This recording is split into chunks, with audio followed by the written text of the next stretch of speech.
गाजीपुर के ढाबे में मिली है लापता सोनम रघुवंशी। सोनम को अस्पताल लेकर गई है पुलिस। पिछले 17 दिनों से लापता थी सोनम रघुवंशी।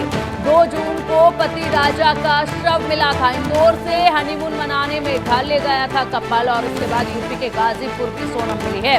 मेघालय से गाजीपुर आखिरकार सोनम कैसे पहुंची? पति का कत्ल हो चुका था, उसके बाद सोनम यहां पर उत्तर प्रदेश में मिलती है और इसी के साथ अब सवाल कई खड़े हो रहे हैं। 2 जून को पति राजा का शव मिला, जिसके बाद अब गाजीपुर में पत्नी सोनम रघुवंशी मिली है। किस तरीके से पुलिस यहां तक पहुंची, कैसे सबूत इकट्ठा किए गए, किस तरीके से जांच की जा रही है, किन हालात में सोनम रघुवंशी को पाया गया है, ये तमाम जानकारी आनी अभी बाकी है। लेकिन आखिरकार सोनम रघुवंशी एक ऐसा नाम जो लगातार इस वक्त चर्चाओं में था, खबरों में था, क्योंकि लंबे वक्त से ये लापता थी। पति की मौत मिली, उसके बाद से सोनम रघुवंशी लापता थी और जांच लगातार इस मामले में जारी थी। खोजबीन लगातार इस मामले में जारी थी और आखिरकार सोनम मिल चुकी है। यूपी के गाजीपुर में मिली है सोनम। राजा की हत्या के बाद से लापता थी सोनम और उसके बाद अब गाजीपुर में मिली है। अब ये वीडियोस, ये तमाम जो फुटेज सामने आ रही हैं, सीसीटीवी फुटेज सामने है, जो कि लगातार इस घटनाक्रम की एक कड़ी को विस्तार से बता रही है। और ऐसे में सोनम अब जब मिल चुकी है गाजीपुर से, अस्पताल पुलिस से लेकर पहुंची है, इसके बाद क्या खुलासे होते हैं, क्या जानकारी मिलती है, क्या बताया जाएगा, इस पर सबकी निगाहें टिकी हुई हैं। फिलहाल सोनम का पाया जाना बेहद जरूरी था, क्योंकि सवाल यही था कि आखिरकार पति की हत्या के बाद सोनम गई तो गई कहां। और चलिए आप इसी पर अधिक जानकारी के लिए हमारे सहयोगी चेतन सेठ का रुख करेंगे। चेतन, सोनम मिल चुकी है, लेकिन मेघालय से सोनम यहां गाजीपुर उत्तर प्रदेश कैसे पहुंची, ये बड़ा सवाल बना हुआ है। लेकिन फिलहाल सोनम के मिल जाने से कई सवालों के जवाब भी मिल जाएंगे। अपडेट बताइए, किस तरीके से सोनम को बरामद किया गया?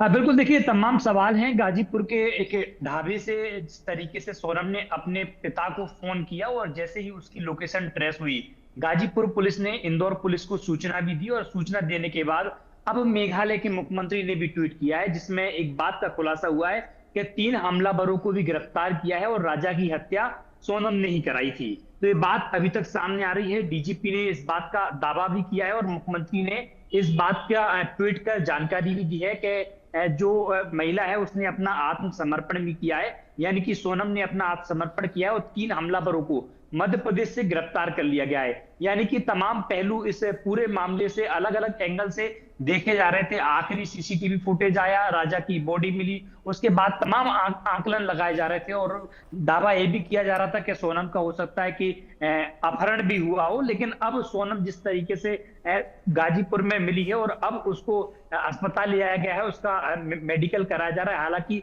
सोनम को भी कुछ चोटें आई हैं, ऐसा बताया जा रहा है, पुलिस के द्वारा अभी तक बताया गया है। लेकिन चर्चा ये है कि अब सोनम ने ही जो है अपने पति की हत्या कराई थी और सोनम की ही ये पूरी प्लानिंग थी अपने कुछ लोगों के साथ। आखिर अब सवाल यह है कि आखिरकार जिन लोगों को पुलिस ने पकड़ा है वो लोग मध्य प्रदेश के थे, तो कौन लोग थे, क्या मध्य प्रदेश के इंदौर के थे, तो तमाम सवाल और तमाम पहलू हैं। लेकिन प्राथमिक तौर पर मेघालय के डीजीपी और मुख्यमंत्री के ट्वीट से ये साबित हो गया कि इस पूरे मामले को लेकर पिछले 2 सप्ताह से लगभग गहमा-गहमी चल रही थी और 17 दिन से पूरा मामला चल रहा था और 1 सप्ताह से लगातार खोजबीन जारी थी। और अब सिद्ध हो गया कि सोनम ने ही राजा कांड की, जो पूरी राजा का हत्याकांड है, उसकी साजिश की पूरी प्लानिंग सोनम के ही द्वारा रची गई थी। बिल्कुल चेतन, और अब ऐसे में पूरी ये जो मिस्ट्री, मर्डर मिस्ट्री थी, इसका खुलासा हो जाएगा। बड़ी जानकारी सामने है, उस पर भी अपडेट आपसे हम लेंगे, बने रहिएगा हमारे साथ। सोनम मामले में ये बड़ा खुलासा हो रहा है कि मेघालय के सीएम ने बयान दिया, 3 हमलावरों को गिरफ्तार किया। एमपी के थे ये तीनों हमलावर, तो 3 हमलावरों को गिरफ्तार किया गया। मध्य प्रदेश के तीनों हमलावर बताए जा रहे हैं और इसी के साथ ये कहा जा रहा है कि सोनम ने सरेंडर कर दिया है और बताया ये जा रहा है कि मिली भगत ये साजिश जो है वो रची गई थी। जिन 3 हमलावरों को गिरफ्तार पहले किया जा चुका है, उसने और सोनम ने मिलकर ये साजिश रची। उसके बाद सोनम ने खुद ही यहाँ पर सरेंडर किया, अपने घर पर फोन करके अपने होने की जानकारी दी, अपने ठिकाने की जानकारी दी और उसके बाद पुलिस को ये कामयाबी जो है वो हाथ लगी है। ऐसे में अगर बात की जाए चेतन, ये बड़ा बयान है, 3 गिरफ्तारियां, लगातार कार्रवाई इसमें जारी थी। इस हत्या की गुत्थी को सुलझाने की कोशिशें लगातार जारी थी। 3 गिरफ्तारियां इसमें हो चुकी थी। उसके बाद सोनम खुद फोन करके कहती है कि हाँ मैं यहाँ पर हूँ, मुझे ले जाया जाए। इतने दिनों तक सोनम ने फोन नहीं किया, लेकिन जब 3 गिरफ्तारियां हुई उसके बाद कॉल करके खुद की जानकारी दी। ऐसे में 3 जो गिरफ्तारियां हुई हैं उसके बारे में भी जरा विस्तार से बताइएगा कि वहां से क्या क्या खुलासे हुए। देखिए, अभी मध्य प्रदेश के पुलिस के द्वारा अभी स्पष्ट नहीं किया गया, लेकिन मेघालय के सीएम और डीजीपी के द्वारा जो बताया गया है कि 3 गिरफ्तारियां मध्य प्रदेश से की गई हैं। आखिर मध्य प्रदेश से कहां से की गई, इसके द्वारा अभी तक मध्य प्रदेश की पुलिस की ओर से खुलासा नहीं किया गया। सोनम का आत्मसमर्पण की बात भी कही गई है कि सोनम ने खुद पुलिस को अपने पिता को फोन किया और पिता को फोन करने के बाद उसकी लोकेशन ट्रेस हुई। उसके बाद सोनम को होटल से बरामद कर लिया गया। यानी कि एक तो ये भी पहलू सामने आया। इसके अलावा अगर पूरे घटनाक्रम की बात करें तो 20 तारीख से पूरे घटनाक्रम की शुरुआत हुई थी कि 20 तारीख को इंदौर से ये लोग हनीमून मनाने के लिए मेघालय गए थे। 22 तारीख को इन्होंने एक वहां से स्कूटी ली, 4 दिन के लिए किराए पर स्कूटी ली और यात्रा पर निकल गए। और 22 मई को शाम पे मावा खेत गांव में इन्होंने पूरा इलाका घूमा। 23 तारीख को भी वहां के आसपास के इलाके में देखे गए। फिर 24 तारीख को इनका आपस में संपर्क टूट गया और जानकारी मिली कि दोनों लोग एक दूसरे से बिछड़ गए।